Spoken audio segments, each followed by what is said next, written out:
안녕하십니까. 저는 한국불교시립치료학회 운영위원 김재승이라고 합니다. 자, 어제 이제 학술대회에 이어서 오늘 인지행동치료와 명상의 만남이라는 주제로 메타 통화심리 자가치유연구소, 간단하게 메타연구소 소장님이시고 원장님이라고 보지만 최영희 원장님께서 오늘 하루 종일 지금부터 6시 끝날 때까지 김진씨랑 1시간 20분 제한 남은 시간은 이 워크숍을 이끌어주실 겁니다. 그래서 뭐 제가 따로 소개 안 드려도 우리 그 밴드에다가 제가 여기 뒤에 자료를 보시면은 밴드가 있거든요. 밴드에는 선생님 소개를 따로 올리지는 않았네요. 제가 찾기 되면 올리겠습니다.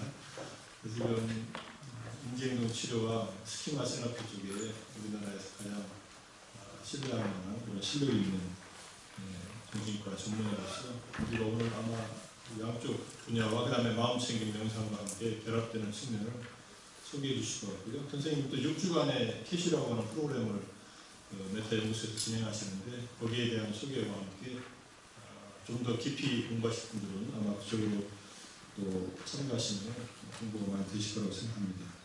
오늘 하루 종일 이끌어주실 불교 심리치료학회 운영위원이시던 최영희 원장님 소개해드리겠습니다.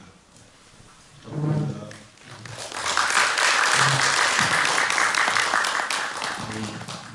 김재승 선생님 소개 감사합니다. 오늘 워크숍을 진행할 최영입니다. 제가 워크숍을 진행할 때 몸 컨디션이 가장 좋아야지 되는데 오늘 워크숍 진행이 조금 목감기가 와갖고 그래서 그런 부분에서는 우선 사과 말씀드립니다. 그 몸이 아프고 건강하고 한 것도 제 마음대로 잘 조절할 수 있으면 좋겠는데 아직 그런 능력이 안 돼서 그런지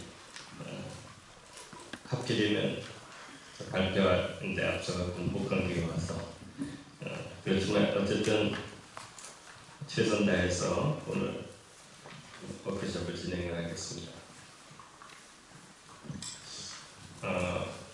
제가 일일기능 기록지를 맨 처음에 넣은 이유는 그러니까 저는 정신과 전문이고요. 제가 제일 관심이 있는 건 고통을 받고 찾아오는 정신적인 고통이죠. 정신적인 고통을 가지고 찾아오는 선생님 저쪽에서 하는 게 더 나은가요? 생각나네. 편하신 대로 제가 알아서 하겠습니다. 그 고통받고 찾아오는 분들을 어떻게 가능한 한 빨리 그 고통에서 벗어날 수 있도록 도와드리나 하는 게 저의 제일 관심사였습니다.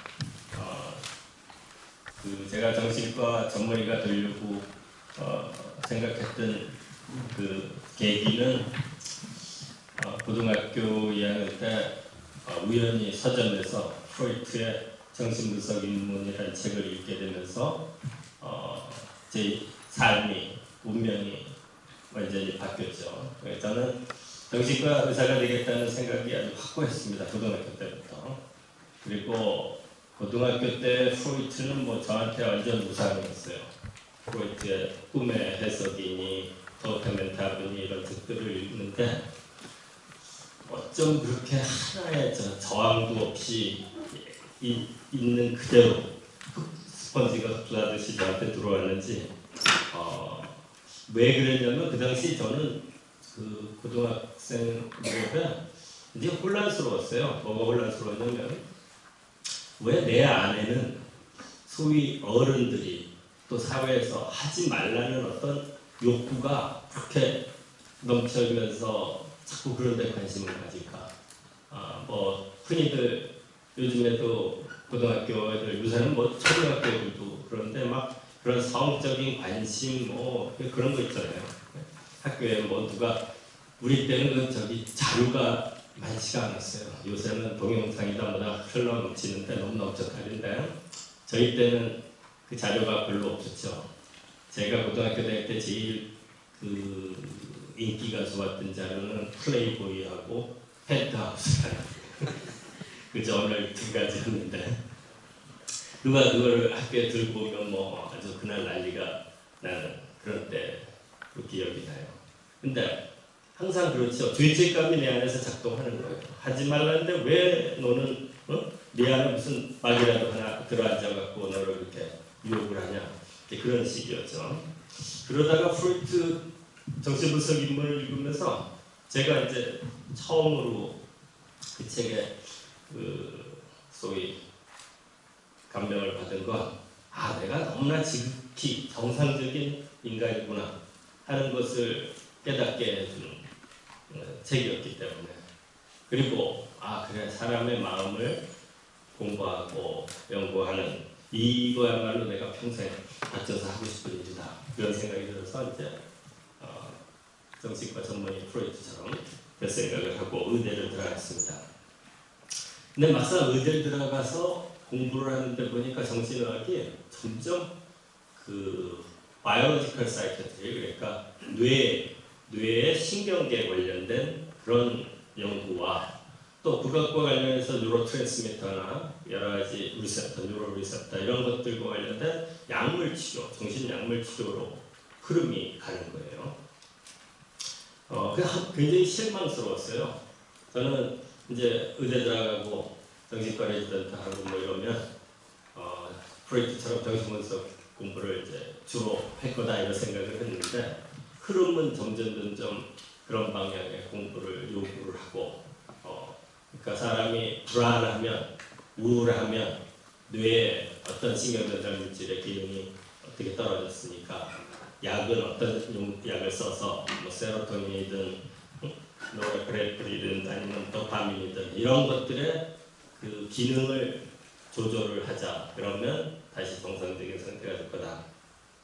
이런 원리를 가는데 전혀 마음이 동하지가 않는 거예요. 그래서 또 정신과의 약이라는 게 거의 앞에 NT가 붙어요.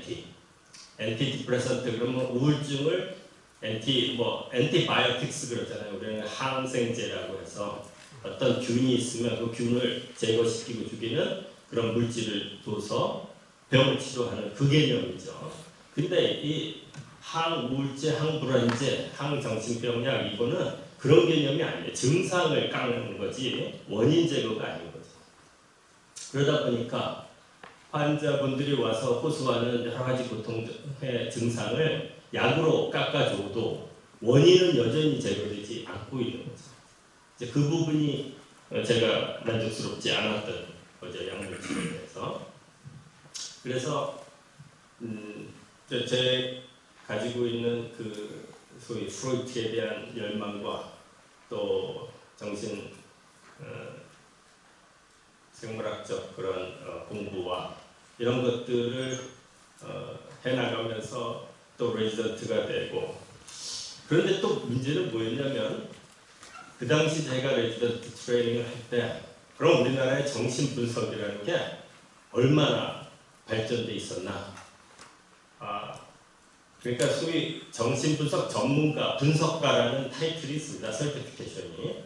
그 이제 트레이닝 수련을 받고 그것에 서티피케이션 하는 그런 어떤 국제 자격증 코스가 있죠. 제가 레지던트 때 우리나라에 단 한 명도 국제 공인을 받은 분석가가 없었습니다. 그 당시 저는 그러니까 또 분석가로서의 공부를 어찌 해야 될지도 모르는 거죠.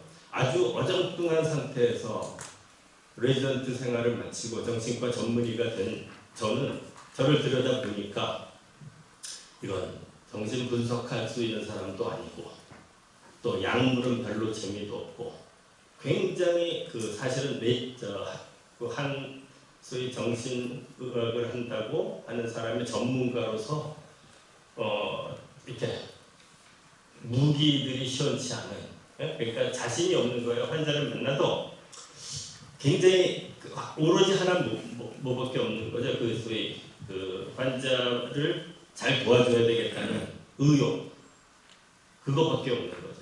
무기는 자신이 없는 거예요.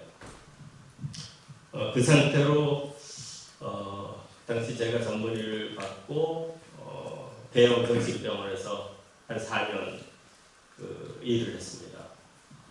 또 그 당시의 분위기는 그 제가 있던 대형병원이 굉장히 새로 생긴 병원이라 시설은 아주 훌륭한데 그 환자분들을 치료하는 소프트웨어가 별로 없었어요. 그 병원에는 주로 만성정신분열병 환자들, 그러니까 병원에 한 5년, 10년, 심지어 한 20년씩 이렇게 장기 수용되어 있는 환자들이 많은 그런 병원이었어요.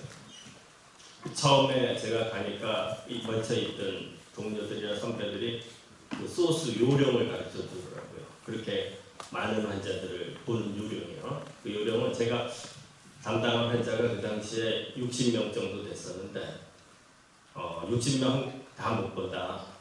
그 환자 중에 추려라. 어떻게 추리냐면 매일 만날 사람을 그 중에 일부 추리고 2, 3일에 한 번 만날 사람, 일주일에 한 번 볼 사람 이렇게 추려라 이거예요.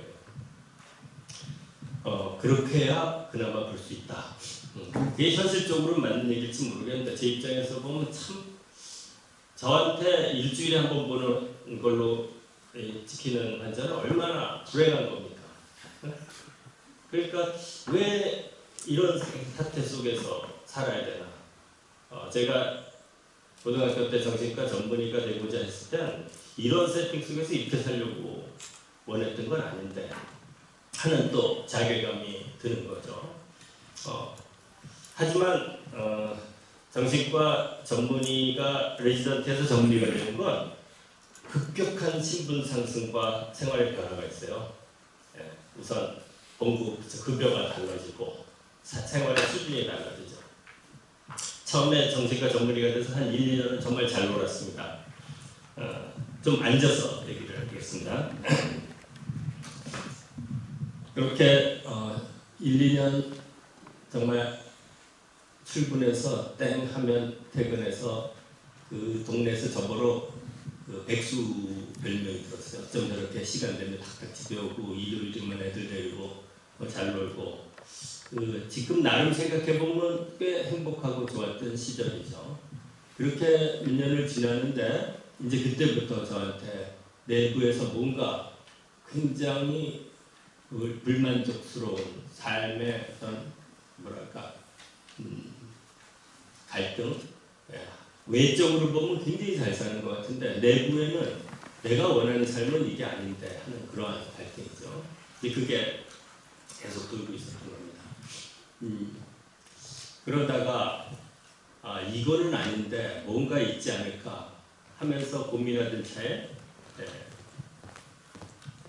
감사합니다.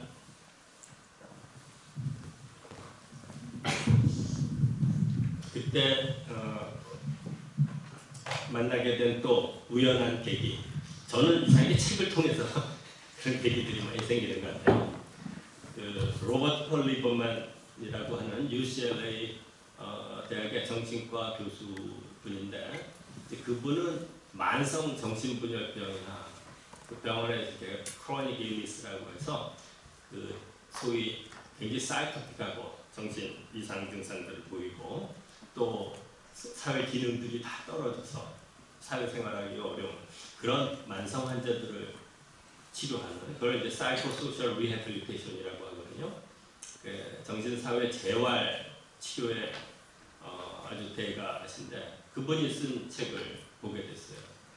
근데 그 책을 보다가 제가 깜짝 놀란 게 하나가 거기 보면 Quality of Life of Schizophrenia라는 얘기가 나옵니다. 그러니까 정신분열병 환자들의 삶의 질을 논하더라고요.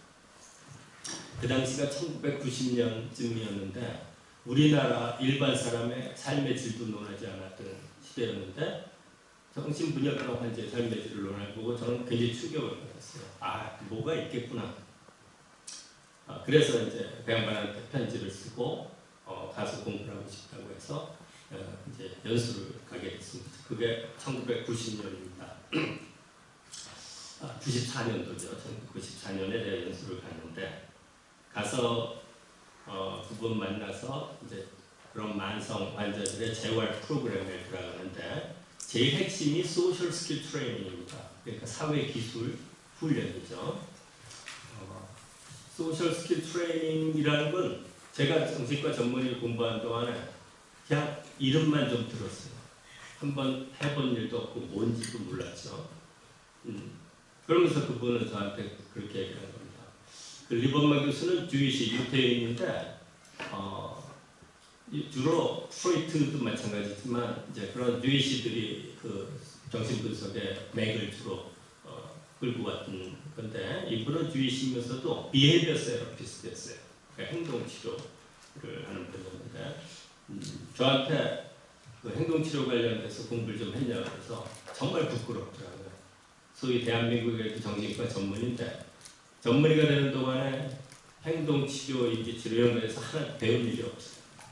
주로 오로지 정신분석적인 것, 또 정신생물학적인 그런 것 이쪽이 주로 베이스가 되지 나머지는 그냥 책 몇 줄 읽고 또 조금 관심이 있으면 비헤이비어 세라피 이런 데 관련된 책 몇 권 읽는 정도겠죠.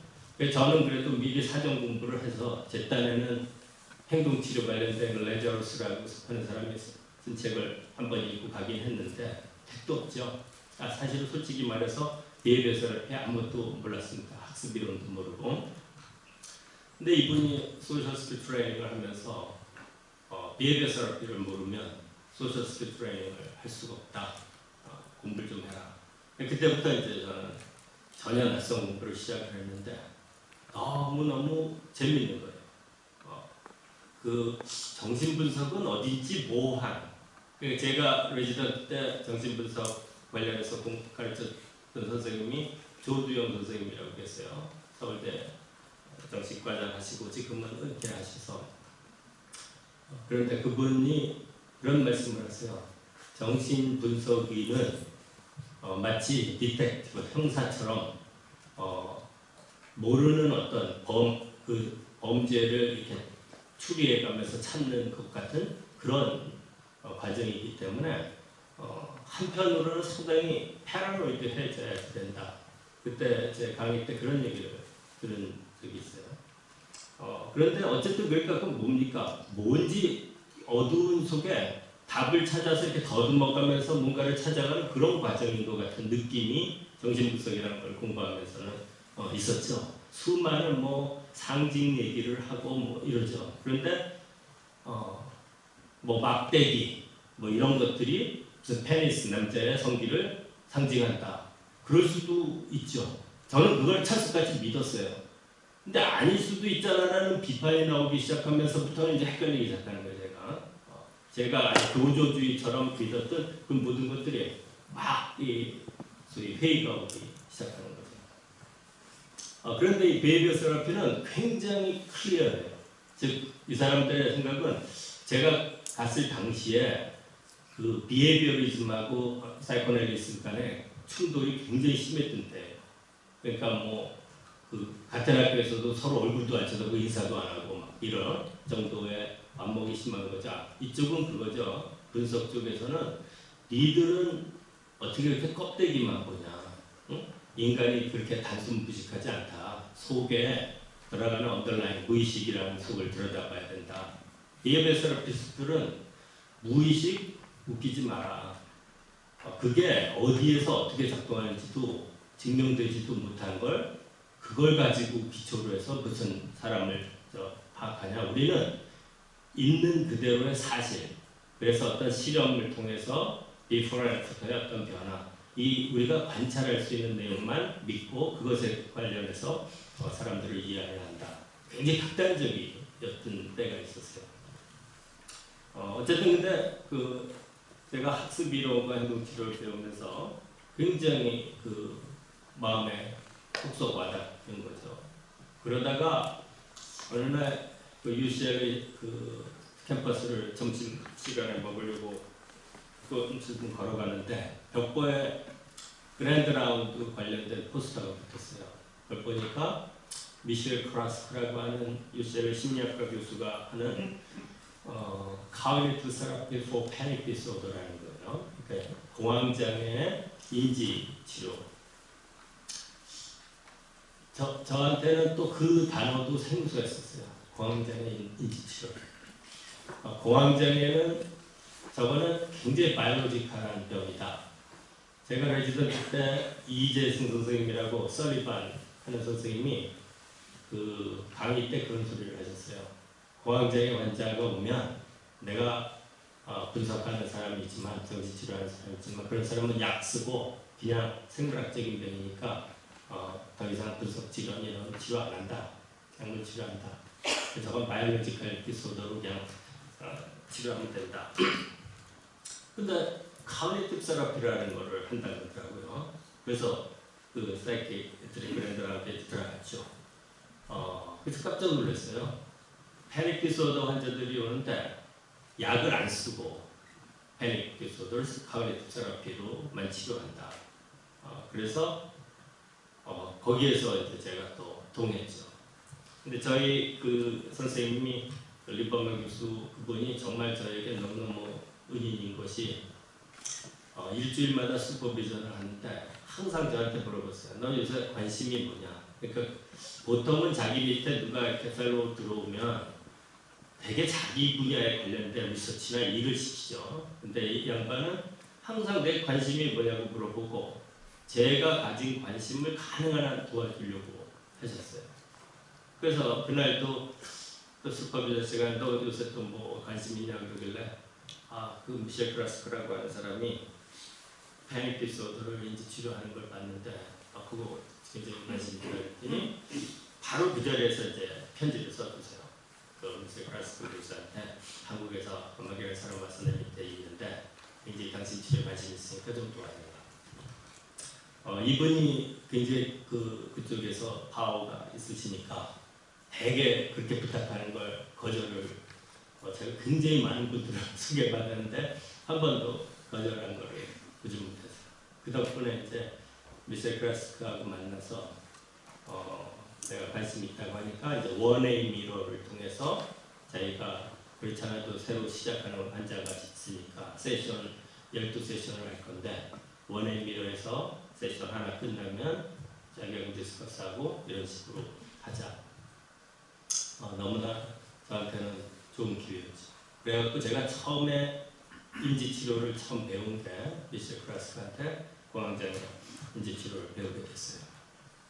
이제 그 후로는 저는 그야말로 그동안에 이 궁금했었던 것, 또 인간의 마음을 이해하고 고통을 어떻게 벗어날 수 있는가 그쪽에 가졌던 어떤 그 일종의 장벽 같은 것이 깨졌다 그럴까?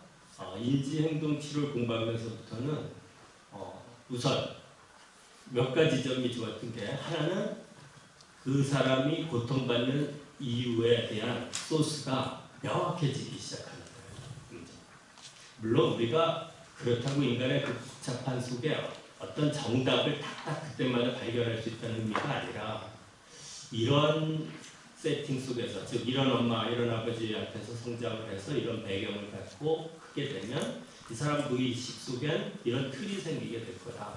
그런 틀을 가진 어떤 특성이 생기면 그 특성은 사건을 만날 때마다 독특한 해석을 만들어낼 거다. 그런 해석이 그 다음에 반응의 고통을 만들어낼 거다 하는 것이 인지행동 치료와 스키마 치료를 통해서 한 인간을 보는 틀이거든요. 프로이트도 그런 틀을 몰랐던 게 아니죠. 너무나 잘 알았죠.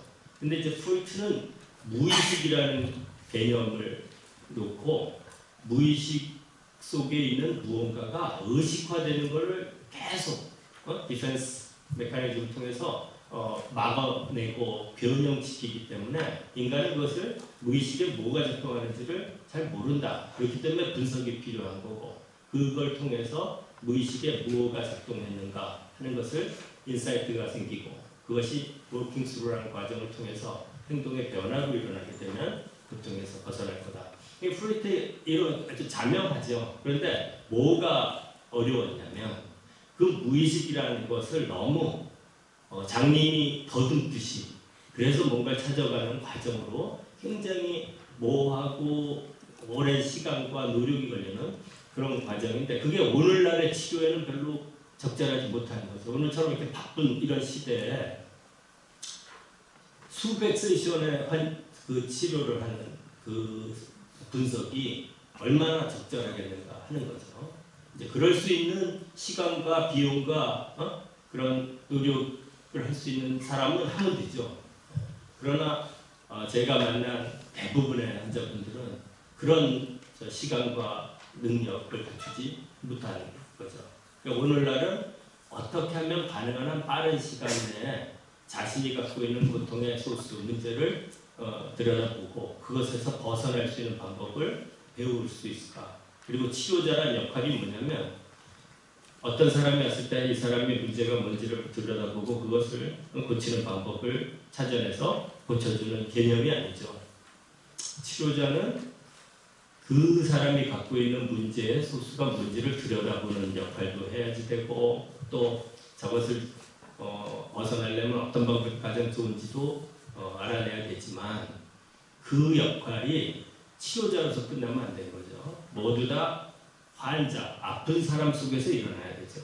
즉 제가 인지치료를 배우면서 제일 마음에 와닿던 건 셀프 세라피스트를 만드는 거다 이겁니다. 셀프 세라피스트란 자가 치료자죠. 그러니까 내 도움이 더 이상 필요 없는 상태, 그걸 빨리 도와주는 겁니다. 이게 제가 가장 매력적이었어요. 어떤 사람들은 그렇게 짧은 시간 단기 내에 그런 것들을 치료해 주는 건 깊은 문제를 못 보고 그냥 슈퍼피셜한 표면상의 증상만 제거시키는 거 아니겠느냐 하는 이야기도 하죠. 그런데 사실은 그거는 인지행동 치료의 본론 핵심을 잘 이해 못한 상태에서 나오는 얘기입니다. 제가 오늘 하루 그 워크숍을 통해서 여러분과 나누고 싶은 얘기들은 이제 그런 얘기들이 되겠습니다. 다시 그러면 본론으로 들어가면요. 일일기분 기록지라는 것을 쓸 때 저것도 분석에서는 전혀 하지 않는 작업입니다. 왜 저런 작업을 하지 않냐면요. 근데 제가 환자분 처음 만나면 제일 먼저 하는 작업 중에 하나가 이건데요. 이렇게 날짜를 씁니다. 이쪽 칸에는. 만약 오늘 누군가 제가 만났으면 오늘 날짜 5월 27, 28, 29 쭉 쓰게 하죠. 이거는 제가 작성하는 게 아니고 환자분이 작성하게 하죠. 그 다음에 불안 평균치, 우울 평균치, 분노 평균치라는 게 있습니다. 인간의 고통스러운 감정을 인지치료에서는 저렇게 굉장히 심플하게 분류합니다. 3대 나쁜 감정, 우울, 불안, 분노. 그럼 환자분들이 금방 질문합니다. 선생님, 짜증나는 건 뭐에 속해요? 그래. 그러면 알아서 저 안에다 넣으라고 저는. 그러니까 굉장히 다양하게 우리는 감정 표현이 굉장히 다양하잖아요. 근데 그 다양한 감정을 있는 그대로 서로 커뮤니케이션 한다는 게 굉장히 어려운 일이에요. 요새 기분이 어떻습니까? 선생님 꿀꿀해요. 꿀꿀하세요. 그러면 서로 커뮤니케이션이 됐나요? 전혀 통하지 않는 거죠. 심지어 선생님 요즘 어떻습니까? 요즘 괜찮아요. 괜찮군요. 그러면 통했나요? 네, 굉장히 모호하단 말이에요. 그래서 이런 작업이 필요한 건 이건 비헤비어 세라피에서 나온 거예요. 비헤비어 세라피스트들은 인간의 고통의 정도를 감정의 고통을 따로 분류하면서 감정을 저런 식으로 정량화하기 시작했어요. 저 100점 만점도 좋고 8점 만점도 좋고 10점 만점도 좋아요. 저 정량화 시켜서 물론 저것도 100% 객관적이지 않죠. 굉장히 주관적이죠.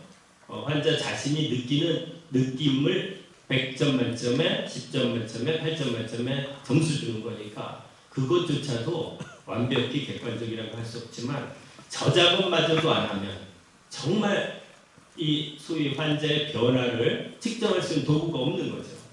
그죠? 그래서 시작된 거죠. 그러니까 보통 월피 같은 사람이 이제 서즈라는 걸 개발했는데 Subjective Unit of Distress라고 해서 그거는 이제 뭐냐면 기분이 지금 예를 들어서 공포의 점수라면 얼마나 공포스러운가 100점이 최악이다. 0점은 전혀 공포스럽지 않다. 50이 중간이다. 이런 식으로 정량화시키는 작업을 한 거죠. 그걸 통해서 환자의 변화를 측정하는 거죠. 비교적 그래도 객관적인 데이터로서 낼 수 있는 겁니다. 이제 그렇게 됐을 때 우리는 어떤 치료를 했을 때 비포 앤 애프터의 변화를 낼 수 있는 거죠.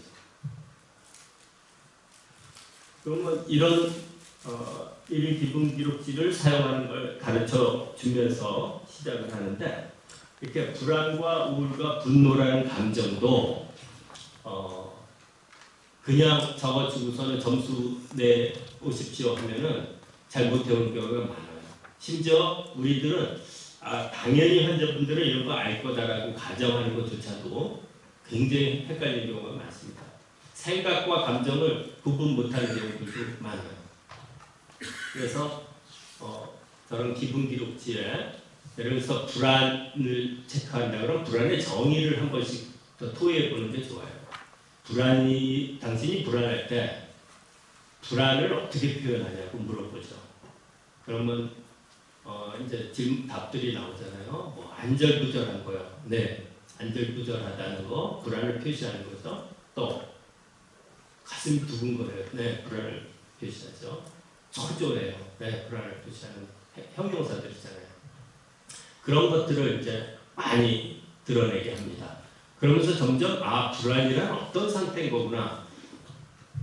초조하다는 건 불안의 일종의 행동 상태를 보이는 거죠. 안절부절 못하는 거죠. 한 자리에 가만히 있지 못하고 자꾸 움직이고 싶고, 또 심장이 뛰고 두근거리거나 몸에 땀이 난다거나 이 근육 같은 데가 긴장된다는 건 생리적인 걸 표현하는 거죠. 불안의 생리 현상을. 그러니까 그런 한 감정 상태에 얽혀 있는 생각과 또 신체 생리적인 것과 이런 것들이 다 어우러진 상태를 한 감정 상태로 설명할 수 있죠. 이제 우리는 그런 것들을 다 드러내게 하고 이제 이해시키는, 그런 게 불안이구나. 그럼 우울과 불안은 어떻게 다른가? 다른 것 같은데 어떻게 확연하게 구분은 잘 안 됩니다. 우울한 감정을 다시 표현하겠죠. 가라앉아요. 무거워요. 절망적이에요. 우울해요. 침울해져요. 죽고 싶어요. 또 다른 불안하고는 또 다른 어떤 감정 상태가 또 표현이 되는 거죠. 이렇게 그러면서 이제 구분을 좀 지어서 가는 거죠. 분노도 마찬가지고. 이제 그렇게 그런 작업을 통해서 이 환자분이 감정을 명확하게 구분할 수 있는 능력을 갖춰주면서 매일매일 저녁 때 밤에 자기 전에 일기 쓰듯이 점수를 매기도록 하는 거죠. 이 작업이 매일 이루어질 수 있다면 우리는 그 사람이 상태를 객관적인 어떤 과정으로 볼 수 있게 되는 거죠. 그리고 이쪽에는 꼭 치료약, 약을 얼마나, 무슨 약을 얼마나 먹고 있는지, 그것도 굉장히 중요합니다. 자가 치료자를 만들어주는 작업이라고 했잖아요. 그러면 이분이 약을 쓰면 어떤 약을 몇 밀리그램을 하루에 먹는지를 알려주는 작업도 자가 치료자 중에 이제 중요한 겁니다. 지금 정신과에서 제일 잘못하고 있는 것 중에 하나가 환자한테 약을 안 가르쳐줘요. 지금 무슨 약 드세요? 그럼 하얀색이 두 알이고 분홍색이 뭐 매달이고 반알은 뭐 길쭉하게 생긴 거고 이런 식으로 얘기를 하잖아요. 그거는 환자를 장님 만들고 있는 거죠. 그럼 제가 지금 그렇게 벌써 이거 얼마 되셨어요? 한 몇 년 먹었는데 몇 년 먹었는데 무슨 약인지도 모르고 들었어요? 이상하지 않았어요? 글쎄요, 뭐 그냥 처방도 잘 안 주고 병원에서 그냥 져주는데요. 그래, 한 번도 물어본 일이 없으니까 전에 한번 무슨 약 먹냐니까 뭐 항우울제, 항불안제라고 얘기해 주시더라고요. 이 정도 확실하게 약 처방 무슨 약을 면밀히 쓰고 환자분들이 그 약이 도대체 무슨 작용하고 부작용은 어떤 것들이 있을 수 있고 이런 공부를 가르쳐주는 게 인지치료의 정신교육이 사이코 에듀케이션 시간이 있어요. 거기에 꼭 들어가게 됩니다. 그래서 치료자가 치료를 끌고 가는 게 아니라 환자분이 치료의 주도권을 잡는 그런 치료로 이제 변형시켜가는 과정 중에 하나라고 할 수 있겠죠.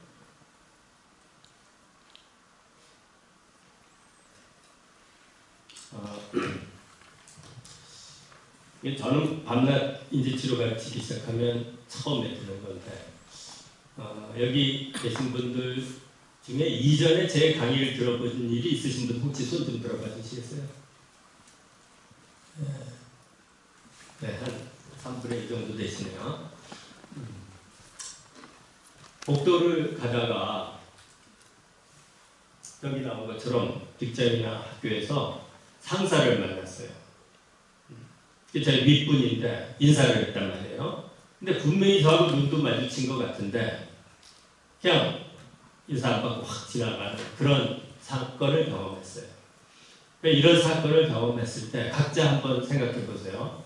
내가 그런 상황에 처했을 때 나는 어떤 반응을 일으킬 것인가.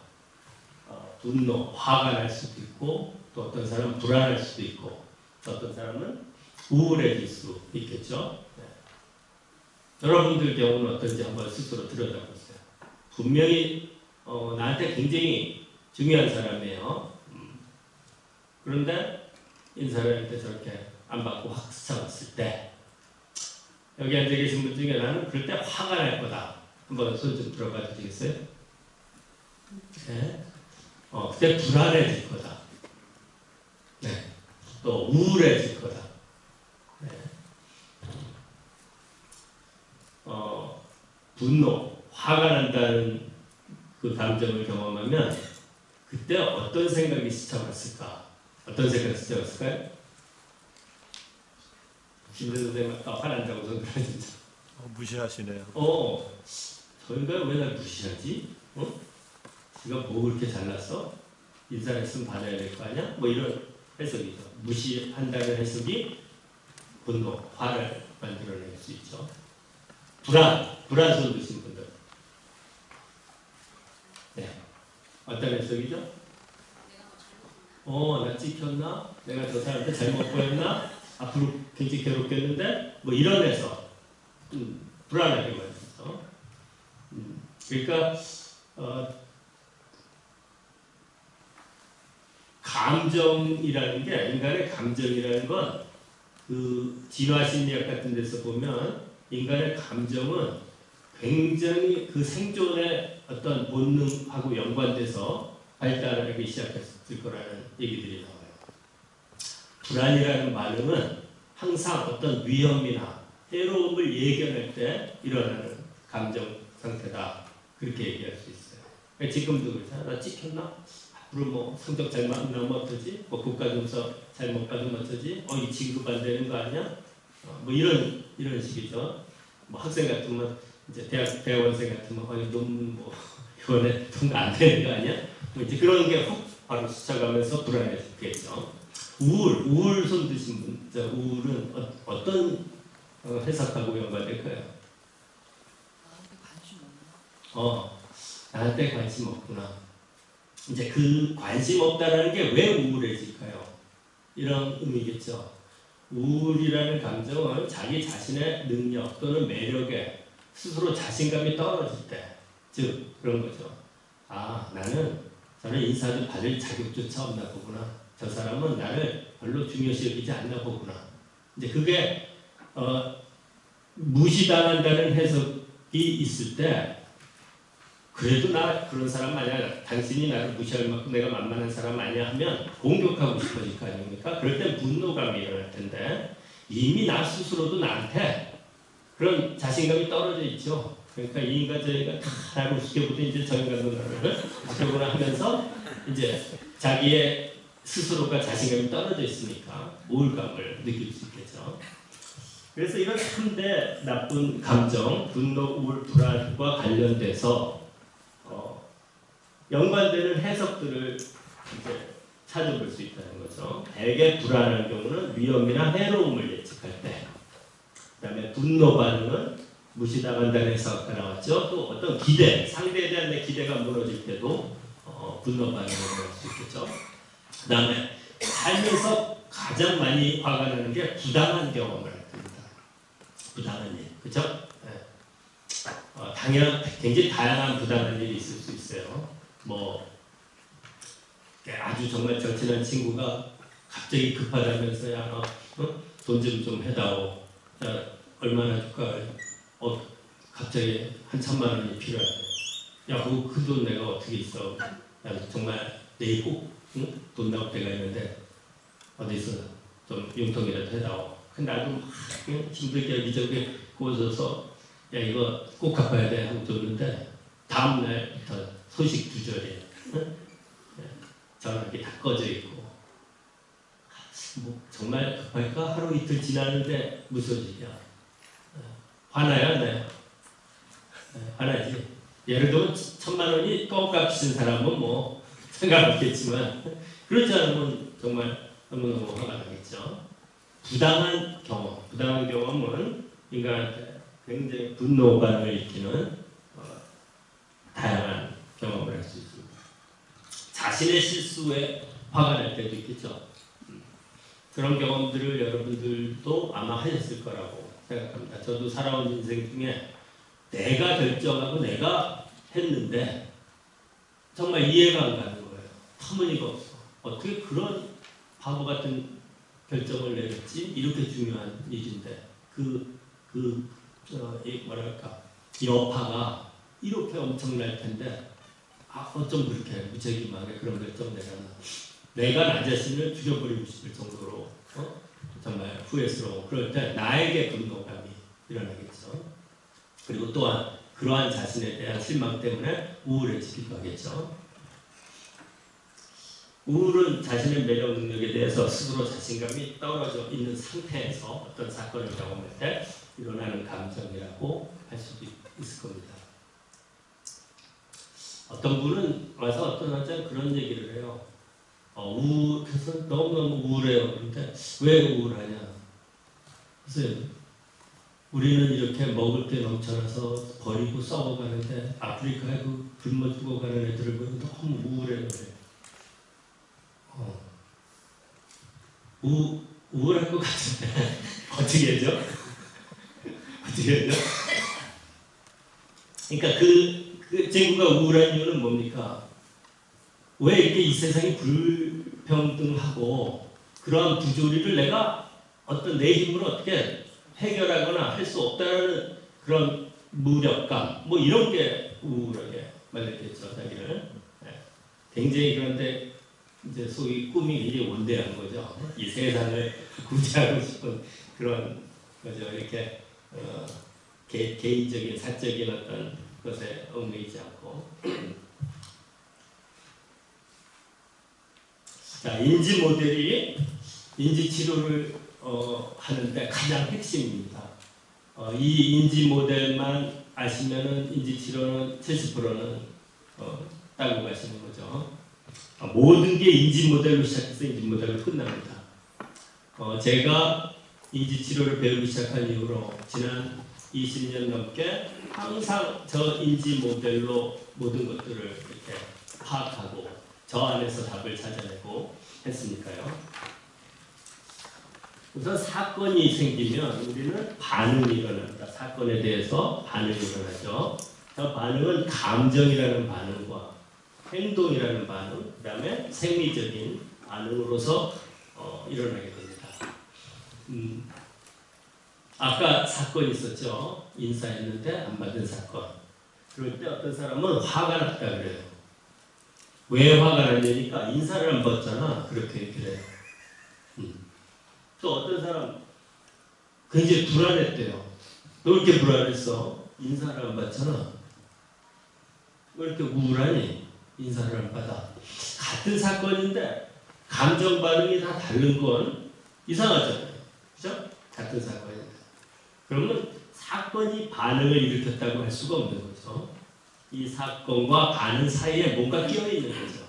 그 끼어있는 걸 소위 자동적 사고, 영어로 automatic thought라고 합니다. 자동적 사고라는 게 반응을 일으킨 거지 사건 자체가 반응을 일으킨 게 아니다 하는 거죠. 여기에서 인지치료, 오늘날 인지치료, 카그니티브 세라피라고 하는 인지치료에 역사적 배경을 아시면 훨씬 도움이 되세요. 그 에런 백 인지 치료를 처음 창안한 에런 백 박사가 쓴 책에는 에피텍투스라는 사람 얘기가 자주 나와요. 에피텍투스는 그리스 사람이었는데 로마 시대 때 노예로 끌려가죠. 옛날 그때 로마 시대 때 영화 보면 노예들 그 발목에다가 막 쇠사슬 묶어서 노예로 부리는 거 다 보셨겠죠. 에피텍투스도 그런 경험을 했다 그래요. 노예로. 그런데 어느 날 이 노예 주인이 와서 쇠사슬들이 잘 묶였나 확인하러 이제 왔는데 에피텍투스 앞에서 그 확인을 하려니까 에피텍투스가 그랬답니다. 주인님, 저는 확인할 필요가 없습니다. 주인이 깜짝 놀라서 왜 그러냐 그랬더니 저는 도망칠 생각이 없기 때문에 주인님이 저를 묶어두시든 풀어두든 다리를 부러뜨리든 차이가 없습니다. 그랬다는 얘기를 해요. 그러니까 그 노예 주인이 이 보통 친구가 아니구나, 응? 노예로 살긴 아깝구나 해서 자유를 주고 그 뒤로 이 사람이 이제 그 소위 스토아 학파로서 제자들을 많이 가르치고 한 거죠. 현인이라고 불리는 거죠. 근데 이 에피텍투스가 실제로 자기가 쓴 책은 없는데 그 동시대 같이 살았던 사람이나 제자들이 그 사람의 말과 행동을 모아서 쓴 책이 엔츄리디온이라는 책이 있는데 그 책에 보면 이제 이 사람이 한 말들이 많이 나오고 꽤 유명한 얘기들이 많아요. 그 중에 이제 이런 소리를 합니다. 인간이 고통받는 건 그 어떤 사건 때문에 고통을 받는 것이 아니라 그 사건을 보는 이 사람의 관점에 따라서 고통을 받을 수도 있고 아닐 수도 있다 하는 그런 류의 얘기가 나와요. 그러니까 에런 백은 그 얘기를 인용하면서 인지치료란 에피텍투스의 그러한 철학적 배경하고 일맥상통하는 거다. 즉 사건 자체가 아닌 사건에 대한 관점, 그 사건을 어떻게 보는가 하는 관점에 따라서 고통스러울 수도 있고 아닐 수도 있다 이거죠. 제가 에피텍투스 얘기를 인지치료 공부하면서 미국에서 공부할 때 그런 생각이 들었어요. 저는 동양에서 태어나서 살아온 사람인데 에피텍투스는 서양 사람이고 에런 백도 서양 사람인데 사고 체계가 달라서 그러나 우리 동양에는 이런 사고의 개념이 없나 생각해봤어요. 그랬더니 왜 그걸 부처님이 한 얘기 다 저런 얘기예요. 그죠? 우리나라에 그리고 아주 옛날에 유명한 얘기 있죠. 원효대사 얘기. 그 초등학생 애들도 물어보면 다 아는 얘기. 무슨 얘기죠? 해골바가지 물 마신 얘기잖아. 자, 원효 그 양반이 통일신라 시대 때 유명한 고승이죠. 뭐 여기 저 불교 갖고 계시는 분들 계시니까 제가 구체적인 얘기는 저보다 훨씬 잘 아실 테니까 제가 한번 삼국유산이 그런 것들을 찾아봤어요. 원효 얘기를 좀 보려고. 그랬더니 우리나라 땅은 채 벗어나지 않았을 때 또는 중국 땅이었다 뭐 이런 얘기가 나오긴 하는데 꼭 등장해요. 해골바가지 얘기는. 어느 날 이제 노숙을 주로 하니까 선주까지 공부하러 가는데 비행기를 탔겠어요? 뭘 탔겠어요? 집신 갖고 가라시면서 경주부터 출발해갖고 인도까지 갔을 생각을 하니까 기가 막히더라고요. 참 대단했구나 옛날 사람들이. 근데 어느 날 노숙하다 밤중에 목이 마르니까 더듬어서 바가지에 물이 있는 것 같아서 마셨는데 꿀맛 같았었다 이거죠. 다음날 아침에 깨서 그 바가지를 찾는데 해골바가지 썩은 물이 고여있는 거를 보면서 그 순간에 이제 오장육부가 뒤집히겠죠. 그걸 보니까. 근데 이 사람이 그 순간에 깨달았다는 겁니다. 내가 간밤에 마신 물이나 지금 내가 보고 있는 저 물이나 똑같은데 뭐 어떻게 이렇게 반응이 다를까? 아, 모든 게 마음에 달려 있겠구나. 일체유심조라는 얘기를 여기서 했다고 하는데 결국 그 원효의 깨달음이 에피텍투스의 생각하고 다를 바가 없는 똑같은 거겠죠. 결국엔 부처님이 가르침 안에 들어있는 게 오늘날 인지치료하고 거의 일맥상통해요. 제가 요즘에는 우리 금요일 한 달에 한 번씩 그 불교 모임 공부를 하는데 저는 사실은 불경도 제대로 읽어본 적이 없죠. 거기 보면은 우리나라에 불교 하면은 난다기 있다는 양반들이 와 계셔갖고 불교 얘기할 때마다 이제 저는 계속 귀동냥으로 듣는데 그 얘기들의 대부분은 오늘날 우리가 소위 얘기하는 인지치료가 그 얘기예요. 그러니까 부처님은 놓고서는 사람을 이렇게 교육시킬 때 예들을 굉장히 많이 늘어놓으셨더라고요. 그런 예를 또 하고 또 은유, 메타포, 은유 같은 것도 이제 많이 쓰시죠. 이제 그런 것들 안에 다 지혜가 들어있는 거 아니겠습니까? 지혜. 인지치료는 어찌 보면 지혜로운 사람을 양성하는 과정이라고 봐도 돼요. 똑같죠. 전혀 틀림이 없죠. 자, 처음에 인지 모델에 꼭 알아야 될 게 내 반응, 감정의 반응이 고통스럽고 이건 서로 따로 노는 게 아니죠. 감정과 행동과 생리적인 건 서로 상호작용하는 겁니다. 예를 들어 보면 불안이라는 감정에는 어떤 생리현상이 있다고 하나요? 소위 자율신경계 중에 교감신경에 항진이 일어납니다. 생리적으로 심장이 막 뛰죠. 호흡이 가빠지죠. 그거는 하이퍼벤틸레이션이라고 해서 산소 이산화탄소 교환을 많이 해서 내가 지금 위험 상황에서 나를 보호하기 위한 전투 모드를 갖추게 하는 거죠. 이제 그런 일들이 벌어지고 있는 겁니다. 그 다음에 행동은 어떤 행동을 합니까? 그 위험으로부터 싸우거나 도망치는 일들이 벌어지죠. 대개 불안일 때는 도망치는 쪽으로 작동하고 분노 반응일 때도 역시 교감신경이 항진되는 건 마찬가지인데 그때는 전투 컴뱃 모드가 되는 거죠. 싸우는 거죠. 도망치느냐 싸우느냐 이걸 우리는 fight or flight reaction이라고 월터 캐논이라는 사람이 얘기했죠. 그런 생리적인 현상에 따른 행동, 도망치는 쪽으로 일어나겠죠. 분노는 아까 얘기한 대로 반대로 싸우는 쪽으로 행동이 일어나고 우울이라는 감정이 일어나면 생리적으로는 사이코모터 리타데이션이 일어납니다. 그러니까 모든 의욕, 무기력해지죠. 그리고 수면, 식욕 모든 것들이 다 저하되기 시작합니다. 네. 그러면서 정말 에너지가 다 고갈되는 것 같은 그런 생리적인 현상이 일어나죠. 행동은 바깥에 두문불출하고 아무도 만나고 싶어 하지 않고 그런 위드롤, 사회적으로 철퇴되는 그런 행동을 보이게 되죠. 그래서 저 감정과 행동과 생리현상은 따로 노는 게 아니고 다 같이 간다라고 이해를 하시면 됩니다. 그런데 그런 나의 반응이 뭐에 영향을 받냐면 사건 자체가 아닌 사건에 대한 나의 해석, 자동적 사고라고 하는 이 해석에 영향을 받는다는 거죠. 그러면 이제 이 축을 이렇게 들여다보면 이쪽 반응이 고통스러운 거죠. 환자분들이 병원에 왜 찾아오나요? 아니면 상담을 받으러 왜 상담소에 가나요? 이 인지 모델 안에 들여다보면 뭐 때문에 가죠?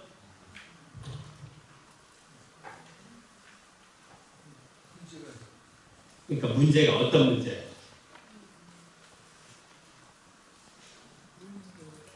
네? 몸은 괴롭고 마음은 힘들고. 지금 몸 괴롭고 마음이 들고가 여기에서 보면 뭐죠? 반응의 고통이죠. 반응. 반응의 고통 때문에 찾아오는 겁니다. 제가 30년 임상하면서 어떻게 오셨나요? 했을 때 제 자동적 사고가 문제가 돼서 고치러 왔습니다. 만나봐 한 명도 그런 사람 본 일이 없어요. 다 이거 얘기해요. 선생님 너무 불안해요. 너무 화가 나요. 너무 우울해요. 아니면 선생님 잠을 못 자요. 소화가 안 돼요. 머리가 깨지듯이 아파요. 이런 거잖아요. 행동. 술, 담배를 못 끊겠어요. 비행기를 못 타요. 이런 행동의 문제, 감정의 고통, 생리적 고통 때문에 찾아오죠. 근데 문제는 이걸 직접 바꿀 방법이 있나요? 없나요? 저 반응을 직접 바꾼다는 이런 겁니다. 선생님 너무 불안해요 이럴 때, 자 이제 불안구만, 괜찮아졌습니다 하면 그건 직접 바꾼 거잖아요. 그럴 방법이 없죠. 나의 반응을 직접 바꾸려는 시도가 정신과에서 약을 쓰는 거죠.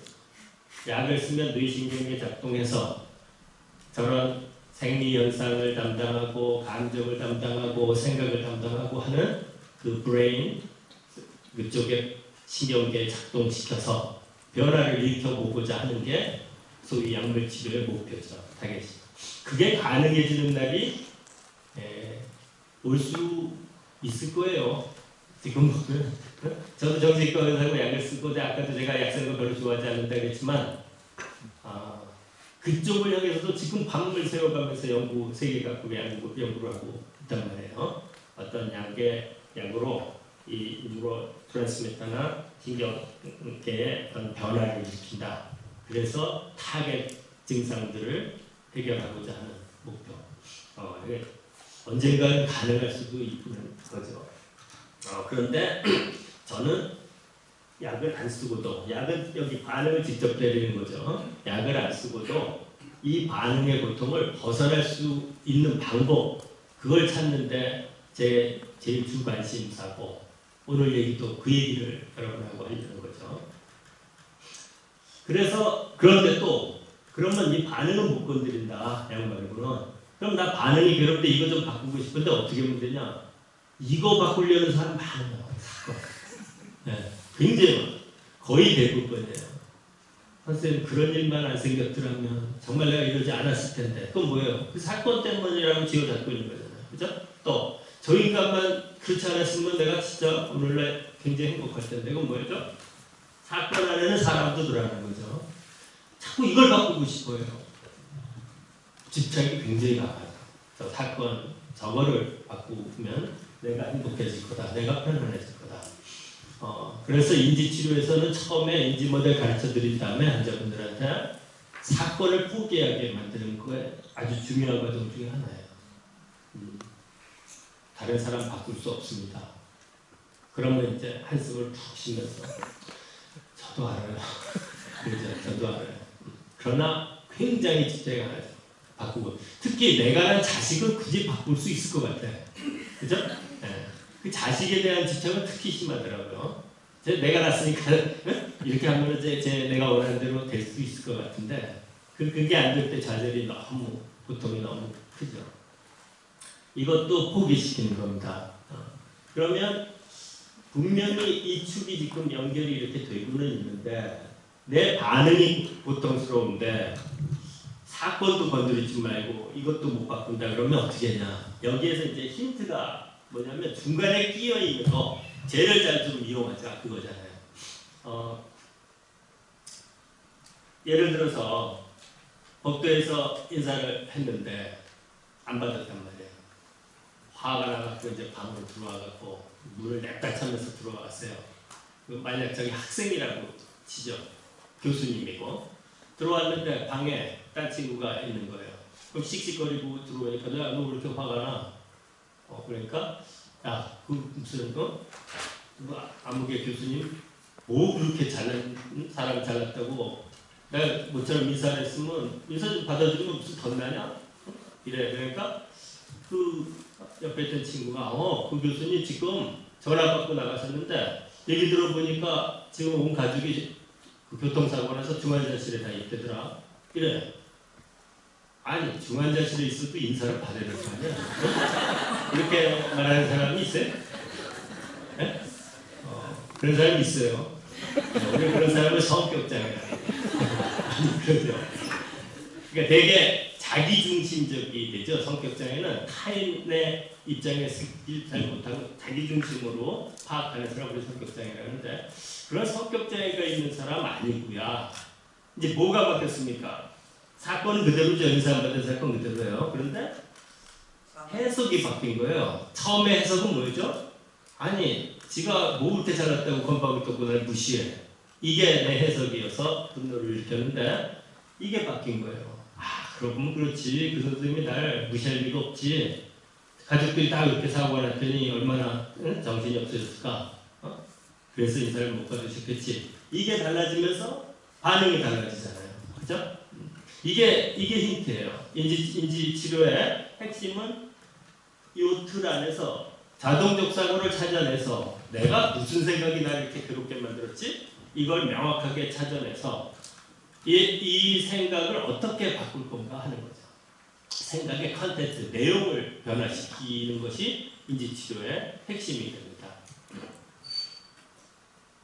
경우에 따라서는 생각을 바꾼다고 제가 얘기 드렸는데 생각 바꾸는 게 그렇게 호락호락하지는 않아요.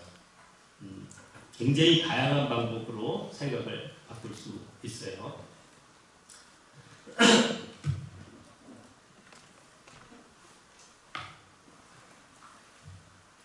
그래서 오늘 전반부는 생각을 어떻게 바꿀까 하는 것에다가 초점이 맞춰져서 가게 될 겁니다. 그런데 이 자동적 사고라는 생각을 바꾸는 방법을 논하기 전에 이 나머지 모델의 틀을 좀 더 살펴보자고요. 이 자동적 사고라고 하는 저거는 소위 의식과 무의식 사이의 전의식 정도라고 해당되는 쪽에 있는 생각이라고 보면 됩니다. 왜냐하면 쉽게 금방 찾아내지도 않지만 또 그렇게 어렵지도 않아요. 조금만 생각해 보면 아 내가 그때 무슨 생각이 스쳐갔었지 하고 찾아낼 수 있는 생각이기 때문에 마음속에 대개 질문은 이겁니다. 그때 마음속에 어떤 생각이 스쳐갔습니까? 라고 자동적 사고를 찾는 질문을 많이 하죠. 저런 자동적 사고를 만들어내는 건 어딜까 하는 질문이죠. 다음에 저 생각은 어디서 나온 거죠? 제가 부탁드릴 건 저는 인지행동 치료를 할 때 그룹 폼으로 많이 하거든요. 그런데 환자분들한테 질문을 굉장히 많이 해요.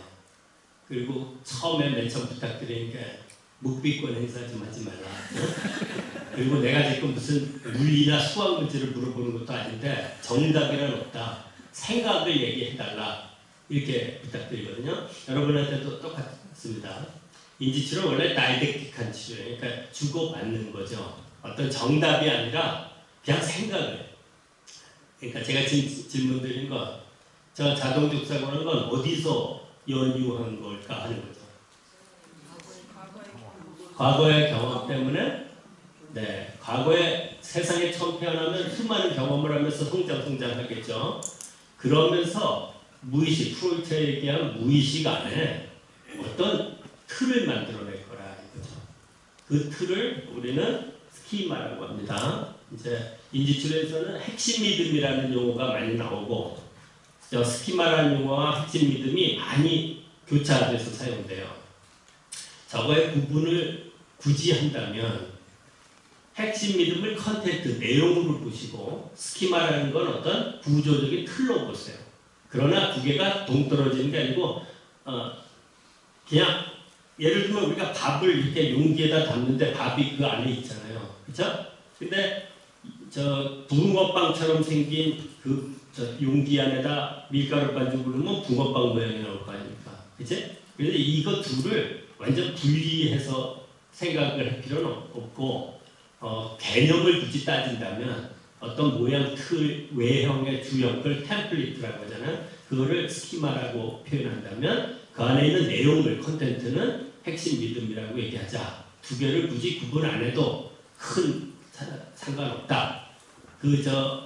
학자들 있잖아요. 그냥 말투 하나하나까지도 다 신경 쓰는, 데피니션 신경 쓰는 학자들은 되게 관심 있을지 몰라도 임상하는 사람들한테 전혀 상관이 없는 그런 내용이라고 생각하시면 됩니다. 그러니까 경험을 통해서 무의식 안에 틀이 생겨나는 거죠. 저걸 이제 스키마라고 하는데 이 스키마가 뭐냐에 따라서 사건을 만날 때 자동적 사고를 의식으로 보내고 얘가 반응을 일으키는 겁니다. 그러니까 실제 순서는 이렇게 보시면 돼요. 사건 만나면 이 무의식에는 스키마에서 인포메이션 프로세싱, 정보 처리가 일어나고 처리의 결과로 어떤 해석, 아웃컴을 보내요. 얘가 반응, 감정, 행동 생리 현상에다 영향을 준다. 이런 과정으로 이해를 하시면 됩니다.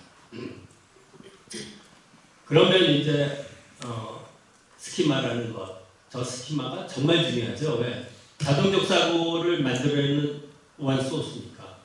저 스키마가 뭐냐에 따라서 다르죠. 저 스키마는 우리 여기 앉아있는 우리 모두의 스키마가 다 다르죠. 저 스키마는 경험의 저 산물인데 행동치료로 그 학습 이론으로 생각해 보면 애초에 어떤 자극에 대한 반응이 세트가 생겨날 거라고 생각하시면 될 거예요. 본능적인 자극, 예를 들면 파블로프 실험,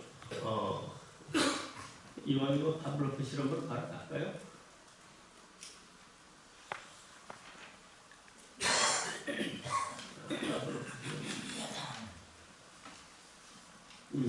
이리로 가요. 파블로프 이런 실험했어요. 파블로프는 러시아 생리학자였는데 파블로프가 이렇게 개를 들고 있는 거 보면 굉장히 동물 애호 같처럼 보이는데 전혀 아니죠. 개들이 이 사람처럼 학대하는 사람도 없을 거예요. 침샘에다 구멍을 뚫고 관을 꽂아갖고 이렇게 이 먹이를 갖다 주면 얼마나 빠른 시간 내에 얼마만큼의 양의 침이 나오나 이런 걸 이 사람이 이제 실험을 했던 사람이에요. 생리학으로. 그러다가 뭘 발견했냐면 우연히 조수가 먹이를 갖다 주는 발자국 소리가 침이 나오더래요. 먹이 주지도 않았는데 이건 도대체 뭐냐? 그러면서 이 사람이 거기에서 어소시에이셔널 러닝, 그러니까 연관 학습이라는 개념을 이제 처음 만들어내기 시작한 거죠. 그러다가 저 발자국 소리 말고 그러면 다른 것도 페어링 시키면 가능해질까? 뭐 종도 쳐보고 뭐 또 어떤 색깔도 보여주고 이런 실험을 다양하게 했어요. 파블로프는 그래서 노벨상을 받았어요. 저걸로. 그러니까 이 참 우연히 발견된 저런 이론으로 노벨상을 받게 될 정도로 인간 학습에 아주 핵심적인 그런 메커니즘을 하나 발견해낸 거죠. 그러니까 많은 학습이 이렇게 된 거죠. 처음에 음식과 침은 무조건적인 자극에 무조건적인 반응인 거죠. 그거를 unconditioned stimulus, unconditioned response라고 얘기하죠. 소위 US, UR이라고 표현합니다. 그러다가 요 종소리하고 페어를 시켰어요. 그랬더니 처음에는 종소리 쳐도 반응 없죠. 침 안 나오죠. 근데 음식과 이렇게 페어링을 시켜서 주니까 나오더라고요. 그 다음에는 이걸 반복해서 이 종소리에 침이 나오는 게 생겨난 상태에서 조건화된 자극에 조건화된 반응이 생겨났더라. 그래서 이게 이제 인간의 학습 원리를 설명하는 최초의 이론이 됐던 거죠. 그런데 이 반응이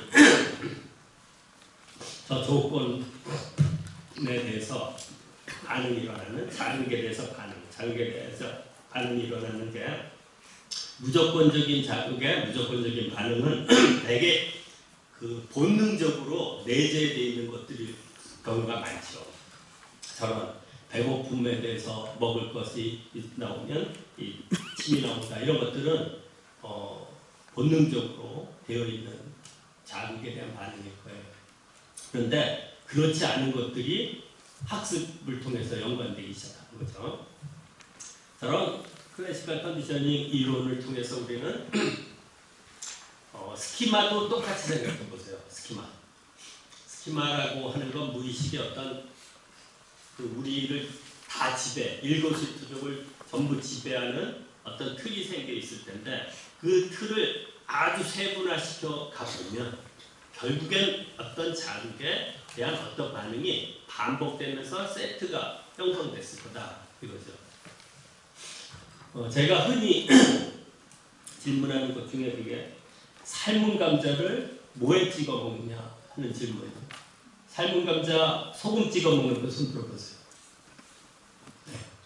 설탕 찍어 먹는 거죠. 여기 설탕 찍어 먹는데 별로 없네요. 아무것도 안 찍어 그냥 드시는 분. 요새는 이제 건강 생각해서 안 찍어 먹는 분들이 늘어나죠. 어떤 게 정답이에요? 네, 정답 그렇죠. 왜 그렇게 됐어요?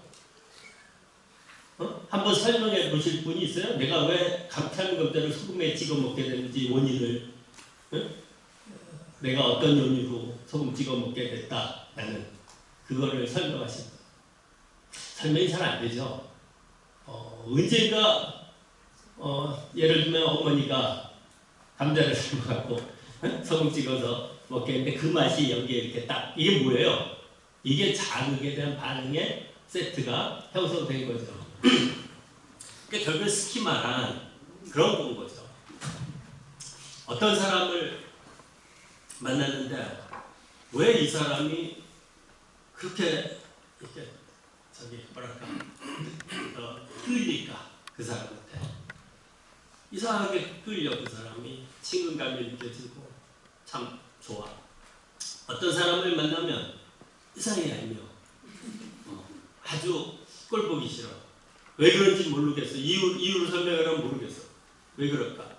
내 안에 어떤 이전의 경험이 자극돼서 반응의 세트가 형성이 되어 있기 때문이죠. 그러니까 마크로스코픽하게는 굉장히 인간의 어떤 교류 경험이 다양성이 보이는데 마이크로스코픽하게 따져보면 결국엔 자극대 어떤 반응의 세트가 형성되어 있고 그 세트는 뭘로 되어 있을까? 내가 좋아하는 것과 싫어하는 것 두 개로 나눠질 수 있겠죠. 결국엔 그 좋아하는 것과 싫어하는 것의 맨 마지막 엔드 포인트는 감각으로 느껴질 거예요. 감각. 좋아하는 감각과 싫어하는 감각으로 느껴질 거예요. 이건 내가 마지막 부분 쪽에 여러분께 이제 설명드릴 이 부분이긴 한데 항상 저는 생각을 해봤어요. 왜 윗바사나 명상을 할 때 감각을 그렇게 관찰하게 할까? 그 이유가 뭘까? 그 감각을 관찰하면서 평정심을 키워라. 평정심이란 흔들리지 않는 마음이죠. 그러니까 좋아하는 것도 탐하지 말고 싫어하는 것도 혐오하지 않는 능력, 흔들리지 않는 능력. 그거를 통해서 어떤 상태를 가려고 했던 걸까 고민하면서 연결을 자꾸 시켜 보니까 결국 스키마란 저런 자극대 반응의 세트가 쭉쭉쭉쭉 돼갖고 오늘날 우리 성인이 되면서 그 세트를 가지고 살아가면서 반응을 하는 거죠. 그리고 또 우리 인간의 뇌는 이런 특성이 있어요. 어떤 새로운 자극에 대해서는 에너지를 써갖고 저것에 대한 어떻게 저걸 처리할까 하면서 다양한 에너지를 사용하면서 정보 처리를 해요. 그래서 그 결과에 어떤 리스폰스가 나오잖아요. 그리고 리스폰스의 결과가 이제 나올 거예요. 그 결과가 바람직한 결과와 그렇지 않은 결과도 나올 텐데 그러면 또 거기에서 이제 튜닝이 일어나는 거죠. 클래시컬 컨디셔닝 이론 말고 또 뭐가 있습니까? 어퍼런트 컨디셔닝 이론이 있어요. 그거는 조작적 조건이라고 해서 스키너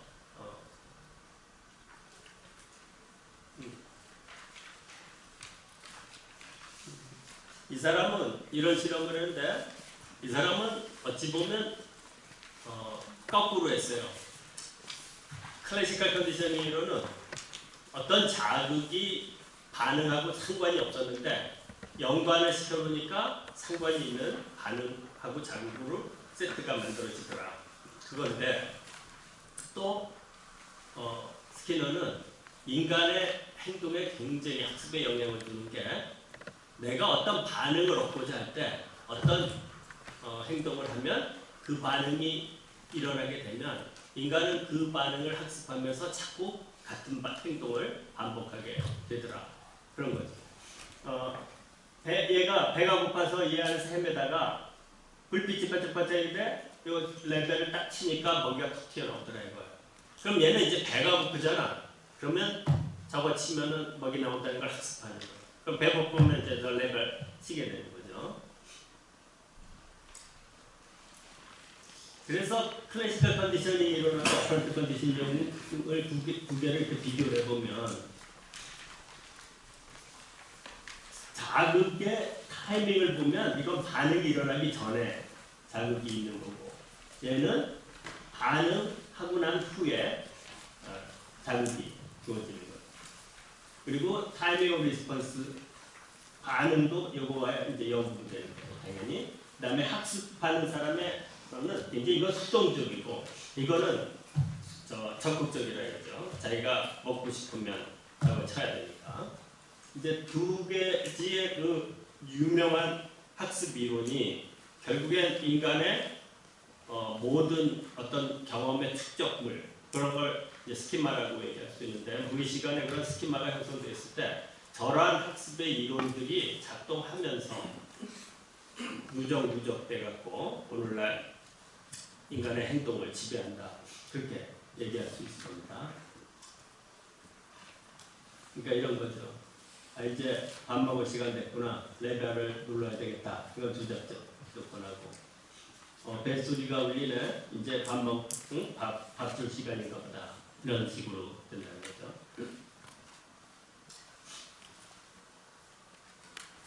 근데 제3의 학습 이론이라고 해갖고 소셜 러닝 시오리를 얘기한 벤브라이를 보면 사실 저 클래시컬 컨디셔닝과 어퍼런트 컨디셔닝의 학습 이론보다도 훨씬 많은 학습은 모방을 통해서 일어난다고 했어요. 관찰 학습이라고 하거든요. 우리는 누군가가 어떤 행동하는 걸 이렇게 보면 그걸 따라서 하는 학습이 많이 일어난다는 거죠. 어린애들끼리 놀다가 한 애가 난로를 불이 떼 있는 걸 모르고 이렇게 타고 만져서 손을 대고 막 물어요. 그럼 나머지 애들은 절대로 그거 만져서 확인해 보고 싶지 않죠. 아, 저거 만지면 아야 하는 거구나. 그러면서 학습이 일어나는 거죠. 저렇게 학습 이론을 통해서 스키마가 형성되는 거죠. 그렇게 형성된 학습의 결과인 스키마를 가지고 우리는 살아가는 겁니다. 그럼 다시 원래대로 이제 들어올게요.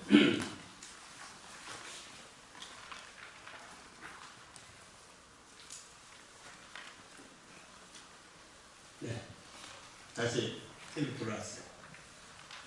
이전 경험을 통해서 우리 시간에 스키마가 생긴다 그러는데 이전의 경험은 학습을 통해서 틀이 생겨나는 거죠.